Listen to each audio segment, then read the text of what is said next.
আগামীকালকের স্ম্যাকডাউনের এপিসোডের জন্য অফিসিয়ালি কনফার্ম করে দেওয়া হয়েছে হলিউড সুপারস্টার দ্য রক এবং রোমান রেন্সকে।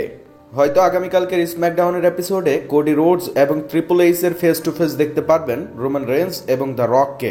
আপনারা যেমনটা জানেন, কোডি রোডস রককে ধোকা দিয়েছেন এবং রককে ধোকা দিয়ে ট্রিপল এইচের কাছ থেকে রোমান রেন্সের এগেনস্টের ম্যাচটি অফিসিয়ালি কনফার্ম করে নিয়েছেন। দ্য রক যখন রিটার্ন এসেছিল সে সময় মনে হচ্ছিল হয়তোবা রেসেলমেনিয়াতে রোমান রেন্সের এগেনস্টে তার ম্যাচ হবে। তবে এই বিষয়টি দেখায়নি ডাব্লিউডাব্লিউই ম্যানেজমেন্ট, বরং কোডি রোডস এবং রোমান রেন্সের ম্যাচটি অফিসিয়ালি কনফার্ম করেছে। তো যেহেতু রোমান রেন্স এবং রকের ম্যাচটি ছিনিয়ে নিয়েছিলেন ট্রিপল এইচ এবং কোডি রোডস, হয়তো আগামীকালকের স্ম্যাকডাউনের এপিসোডে সেটারই প্রতিবাদ করবেন এবং আমরা এই বিষয়টিও জানতে পারবো যেহেতু রোমান রেন্স এবং কোডি রোডসের ম্যাচটি রেসেলমেনিয়ার জন্য কনফার্ম করা হয়েছে, তাহলে হলিউড সুপারস্টার দ্য রক রেসেলমেনিয়াতে কি করবে।